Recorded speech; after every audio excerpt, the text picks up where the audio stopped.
Guys अभी मैं सोकर उठ गई हूँ।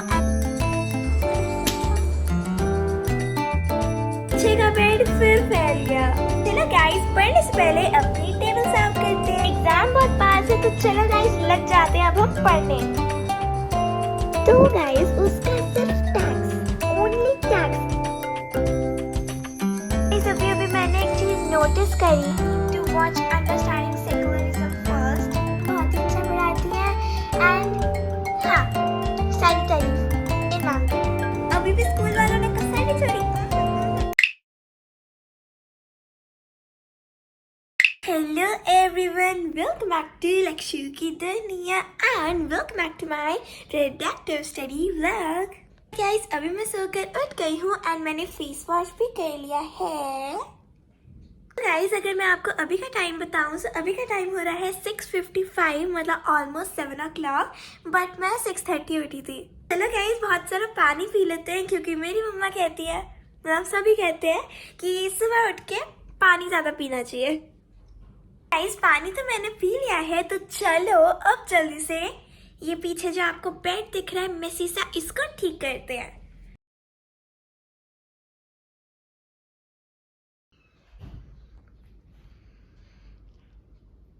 गाइस बेड का कंबल मैंने सही कर दिया है तो चलो अब दूध पी लेते हैं। तो गाइस अभी मैं नहाकर आ गई हूँ एंड ये है मेरी आज की आउटफिट। चलो गाइस अब हम अपनी थोड़ी पेट पूजा कर लेते हैं। ओके गाइस तो अब मैंने अपनी पेट पूजा भी कर ली है, मैं नहा के भी आ गई हूँ एंड हाँ तो ये दोनों चीजें हो गई हैं तो चलो अब पढ़ना शुरू करते हैं। तो गाइस अभी मैं थोड़ी देर पहले बेड पर पढ़ूंगी।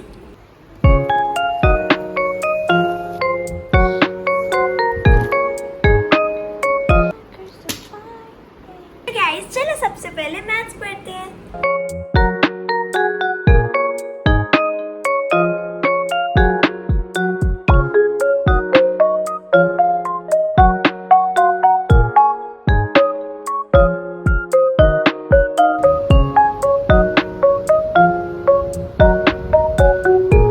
तो गाइस मैं उस टाइम थक गई थी तो मैंने अब थोड़ी देर का रेस्ट भी कर लिया है एंड मैंने लंच भी कर लिया है तो चलो अब दोबारा से पढ़ना शुरू करते हैं। पीछे का बेड फिर फैल गया तो इसे ठीक करते हैं।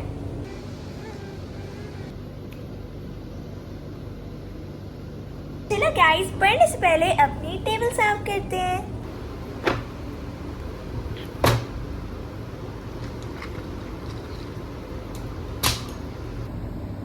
गाइस मेरा सिलेबस एंड डेट शीट भी आ चुकी है तो चलो मैं आपको दिखाती हूँ एक बार। ये रही मेरी डेट शीट एंड ये रहा मेरा सिलेबस। तो चलो मैं डेट शीट दिखा देती हूँ। तो मेरे एग्ज़ाम शुरू हो रहे हैं 8 से। आप ही बताना कमेंट बॉक्स में कि आपके एग्ज़ाम कब से स्टार्ट हो रहे हैं एंड ये भी बताना कि आपका पहला एग्ज़ाम कौन से सब्जेक्ट का है। मेरा तो पहला एग्ज़ाम है जीके का। तो मेरा तो गाइस 8 को एग्ज़ाम है, उसके बाद 12 को एग्ज़ाम है, फिर 15 को, 17 को, 20 को, 24 को, 26 को और 29 को। एग्ज़ाम बहुत पास है तो चलो गाइस लग जाते हैं अब हम पढ़ने। आज पढ़ने के बाद मैं जीके भी पढ़ूंगी क्योंकि गाइस जीके की जो बुक है और गिरी एक सेकंड, ये पेज जमीन पे गिर गया मेरा सुंदर मेरा कट। तो गाइज मैं ये बता रही थी कि जीके में मेरा क्या क्या आ रहा है। सो पहली चीज तो जो बुक है जीके की उसमें से पेज नंबर 1 to 45 आ रहा है एग्जाम में, हाफ ईयरलीज में। एंड उसके साथ अभी भी स्कूल वालों ने कसर नहीं छोड़ी। अब करंट अफेयर्स भी, तो सारे करंट अफेयर्स, बुक के 45 पेजेस कम थे जो करंट अफेयर्स भी दे दिए। खैर ये तो इनका हर साल का ही है। चलो अब क्या ही कर सकते हैं, पढ़ना तो पड़ेगा। तो चलो बिना किसी देरी के शुरू करते हैं।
पे मैं एक क्वेश्चन सॉल्व करी थी एंड ये क्वेश्चन सॉल्व करके मैं इतना ज़्यादा हैरान और डिसअपॉइंटेड हूँ, ठीक है, और उस बंदे के लिए बहुत दुख में भी हूँ, ठीक है। माना कि ये रियल नहीं है बट स्टिल ओके, सो मैं बताती हूँ कि मैं दुखी क्यों हूँ। तो एक बंदे ने एक टीवी खरीदा जिसका प्राइस था 13,000, ठीक है। अब उसका सेल्स टैक्स था 12%। तो अब हमें बताना था कि 12% जब इतने में लग जाएगा टैक्स, तब इसका प्राइस कितना होगा। 12% टैक्स लगने के बाद मतलब हमें ये निकालना था। तो सबसे पहले हमने टैक्स को कैलकुलेट किया कि ये तो परसेंट में है, कितने रुपीस का असल में टैक्स है। यहाँ पे मैं एक चीज़ लगाना भूल गई, ये रुपीस है, ठीक है। सो यहाँ पे हम निकाल रहे थे कि कितने रुपीस का टैक्स उसे देना पड़ा, तो उसके लिए कैलकुलेटिंग टैक्स, ठीक है। Sorry, okay. उसके बाद यहाँ पे सबसे पहले ये फॉर्मूला लगा कि tax percent equal to tax upon value multiply by 100। तो यहाँ पे हुआ 12 टैक्स अपॉन, क्योंकि टैक्स हमें निकालना है तो उसके नीचे जितनी टोटल अमाउंट हमें दी हुई है हम वो लिखेंगे। उसके बाद मल्टीप्लाई बाय 100, फिर 0 से 0 कट हो गए। उसके बाद ये जो था ये उधर चला गया और ये तो 1 ही बचा, तो 1 की कोई वैल्यू नहीं होती, अपॉन में 1। उसके बाद ऐसे ये मल्टीप्लाई हो गया तो ये निकल गया टैक्स। तो गाइस उसका सिर्फ टैक्स, ओनली टैक्स इतना निकला 1560। भाई इतने में तो 10 चॉकलेट भी आ जाती, बड़ी बड़ी महंगी वाली। इतना तो उसने टैक्स ही दिया है। तो मुझे इस चीज़ पे बुरा लग रहा है कि जब टीवी 13,000 का था तो उसे 14,000 में क्यों मिला। हाँ, तो गाइस मुझे बस इसी चीज़ के लिए बुरा लग रहा था कि उसे इतना सारा टैक्स देना पड़ा, बट ठीक है, सैड रियलिटी, टैक्स देना पड़ता है, क्या कर सकते हैं। तो मैंने 1 2 3 4 5 6 7 8 9, तो मैंने ऑलमोस्ट 9 क्वेश्चन, ऑलमोस्ट नहीं, टोटल 9 क्वेश्चन करे हैं। सो ये एक्सरसाइज में पहले 7.1 कर चुकी थी एंड एग्जाम्पल्स में मैं पहले सॉल्व कर चुकी थी, मैंने रिवीजन के लिए करे थे। एंड अभी मेरी दीदी सो रही हैं, तो जब वो उठेंगी तब वो मेरे को 7.2 के आगे के क्वेश्चन समझाएंगे, क्योंकि ये थोड़े अलग कॉन्सेप्ट के हैं। सो मैंने पहले कॉन्सेप्ट के सारे क्वेश्चन रिवाइज कर लिए हैं, तो चलो मैं आपको दिखा देती हूँ। स्टार्टिंग में मेरी हैंड राइटिंग को थोड़ा इग्नोर करना, क्योंकि थोड़ी मैं जल्दबाजी में लिख रही थी। सो यहाँ पे एक बहुत ही बड़ी गलती हो गई थी मेरे से, तो इसलिए पूरा कट करना पड़ा। सो दिस इज माई मेहनत।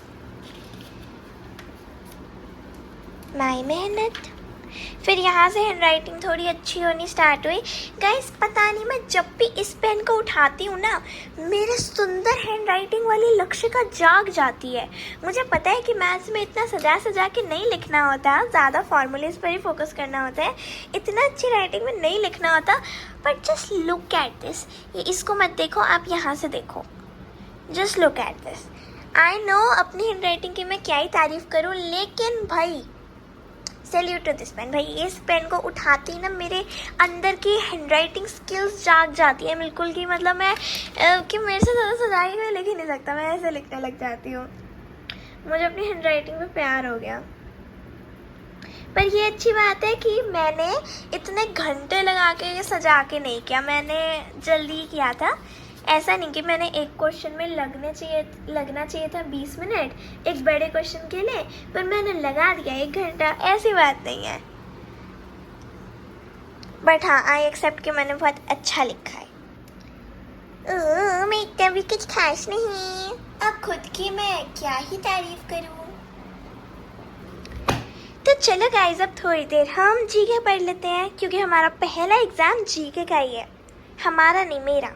हाँ, तो मैं एक बार दोबारा से बोल देती हूँ, आप कमेंट करके बताना कि आपका पहला एग्ज़ाम कौन से सब्जेक्ट का है। मेरा तो जीके का है। सबसे पहले इंडेक्स में हम मार्क कर लेते हैं कि हमारे जो टर्म 1 के एग्ज़ाम में पेजेस आ रहे हैं वो कितने आ रहे हैं। और यहाँ पे मैंने अभी नोटिस किया कि मैंने पहले से ही लिख रखा है, तो चलो लिख तो रखा है, अपन हाईलाइट भी कर देता है। ये गाइस हाईलाइट करके वो और भी सुंदर लगता है इसलिए। सो हाईलाइट कहाँ करूँ भाई, 1 से ले तक तो पेज ही नहीं है। एक सेकेंड, 1 से ले तक तो पेज ही नहीं है। यहाँ भी 43 पे एंड हो जा रहे, 45 पे तो एंड ही नहीं हो रहा। मोई मोई मोई मोई मोई मोई मोई मोई मोई मोई मोई मोई मोई। गाइस 45 पेज नंबर मिल चुका है, लेकिन 1 कहाँ है? आई डोंट नो भाई, ये इतने ऐसे ऑर्डर में क्यों लिखा है? 1 2 3 4 5 6 7 8 पेज नंबर नहीं लिख सकते थे ये लोग, कैसे लिखा है इन्होंने? एनीवेज गाइस, क्या ही कर सकते हैं हम। चलो देखते हैं कि मैंने फर्स्ट पेज नंबर कर भी रखा है यानी। सो वैसे तो मैंने जीके की बुक बहुत बाद में उठाई है, यू नो लाइक कहते हैं ना, अभी उठाई है। मतलब इससे पहले मैंने एक ही बार उठाई थी जीके की बुक, और उसमें मैंने एक ही पेज किया था। उसके आगे मैंने कुछ बीच के पेजेस करे थे लाइक दिस, बट मैं लर्न नहीं कर पाई थी। सो मेरे को स्टार्टिंग से सारा लर्न करना पड़ेगा। क्या इससे पहले पेज का टॉपिक है आउट ऑफ दिस वर्ल्ड। चलो अच्छा है कि हमारे स्कूल वाले हमें आउट ऑफ दिस वर्ल्ड भी पढ़ा रहे हैं हमारी जीके की बुक में। तो चलो देखते हैं, the deepest fresh water lake. क्या आपको पता है? क्या आपको पता है? पता है तो कमेंट बॉक्स में बताना। ओके, इसका आंसर है lake Baikal. Okay, now the largest inland sea. बताओ क्या है? Caspian sea. उसके बाद द हाईएस्ट एक्टिव वोल्केनो क्या है? इसका तो नाम भी बड़ा अजीब सा है, Nevados Ojos del. Okay, Nevados Ojos del, Nevados Ojos del. Guys, इतने मैं ये इतने सारे 18 लर्न करती हूँ। इतने ये जो फ़ोन है इसको मैं इस पे लगा रही हूँ, इस स्टैंड पे लगा रही हूँ। मतलब अगर ये फ़ोन में स्टैंड पे लगा दूँगी तो आप मेरे को पढ़ते हुए देख पाओगी। ही चलो गाइस, अब इसे जल्दी से लर्न कर लेते हैं।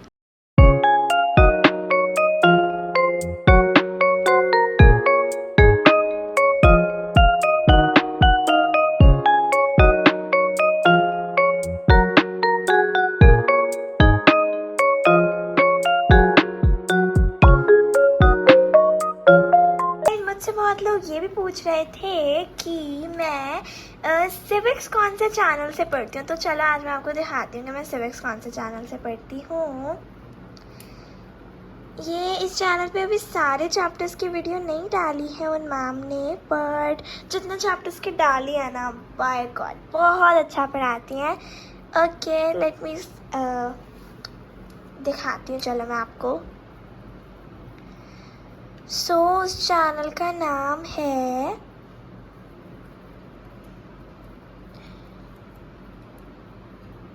रुद्राक्षी राजपूत। हाँ, ये वाला चैनल कह रही हूँ। अभी इस चैनल पे ज़्यादा सब्सक्राइबर्स नहीं है एंड मैम ने अभी बस 3 ही वीडियो डाली है, बट बहुत ही अच्छा पढ़ाती हैं। ठीक है, बहुत अच्छा पढ़ाती हैं। ये म्यूट क्यों है? My channel. और आज हम पढ़ने वाले हैं क्लास 8 सिविक्स का chapter number 3, that is one of the most important chapters of your class 8 civics book, and the name of the chapter is Parliament and the Making of Laws. So I need to watch Understanding Secularism first. तो ऐसे लोग जो अपना मैंने इतनी video देख रखी थी, मेरी आधी वीडियो बची है। तो चलो देखते हैं। ब्रो ये खुलता है ऐसे। Okay, let's. अरे तो लास्ट तक होगी। सॉरी भाई, मैं तो वो कर रही थी।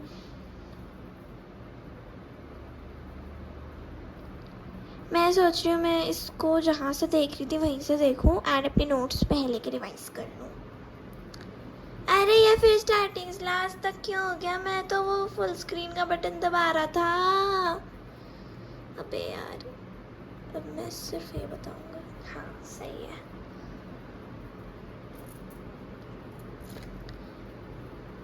से रिलीजन को अलग करने की। तो ज़रूरत इसलिए है ताकि वो कंट्री डेमोक्रेटिकली फंक्शन कर सके। वहाँ पे और गाइस माइनॉरिटी तो ये वाली मैम है, इन वाली मैम की आप वीडियोस देख सकते हो। ये मैम बहुत ही अच्छा पढ़ाती है एंड हाँ, सारी तारीफ इन मैम के लिए। इसके 3 कुछ मेन इम्पॉर्टेंट पॉइंट्स हैं जो कि हैं that one religious community does not dominate other religious community. मतलब अगर हिंदूज़ हैं तो वो मुस्लिम्स को डोमिनेट नहीं कर सकते, और अगर मुस्लिम्स हैं तो वो हिंदूज़ को डोमिनेट नहीं कर सकते। डोमिनेट मतलब दबा कर रखना। अगला पॉइंट है that some members does not dominate other members of the same religious community. मतलब अगर कुछ हिंदूज़ हैं जो कि अनटचेबिलिटी, सती प्रथा इन सबको मानते हैं, और कुछ हिंदूज हैं जो कि नहीं मानते। तो फिर जो हिंदूज मानते हैं अनटचेबिलिटी जैसी गंदी जैसी बुरी प्रथाओं को, तो वो जो हिंदूज नहीं मानते उनको डोमिनेट नहीं कर सकते। और अगर कुछ मुस्लिम्स हैं जो कि ऐसे कुछ प्रीवियस कुछ एंशिएंट चीज़ें हैं जिनको मानते हैं जो कि अब के टाइम पे गलत मानी जाती हैं, तो अगर कोई उन चीज़ों को मानता है और कोई नहीं मानता तो ऐसे नहीं कर सकते। मतलब एक दूसरे को डोमिनेट नहीं कर सकते। मतलब एक रिलीजियस ग्रुप की कम्युनिटी दूसरे रिलीजियस ग्रुप को नहीं कर सकती डोमिनेट। पहला पॉइंट ये था। और दूसरा पॉइंट था कि सम मेंबर्स नहीं डोमिनेट कर सकते अदर मेंबर्स जो कि सेम कम्युनिटी के हो। समझ गए? अगला पॉइंट है that the state does not enforce any particular religion. मतलब स्टेट किसी भी पर्टिकुलर रिलीजन को इन्फोर्स नहीं करता। स्टेट का कोई भी खुद का अपना रिलीजन नहीं है। स्टेट जो है वो सारे रिलीजन्स को इक्वली ट्रीट करता है, क्योंकि हमारा स्टेट एक सेक्युलर स्टेट है। Not take away the religious freedom of individuals, और ना ही वो किसी भी रिलीजियस फ्रीडम को ले सकता है इंडिविजुअल से। मतलब वो किसी की भी स्टेट जो है वो किसी की भी रिलीजियस फ्रीडम को नहीं ले सकता। फिर एक एक बेसिक पॉइंट है, government schools does not allow to celebrate any religious festival. Instead, they give a public holiday so that the students can celebrate at home.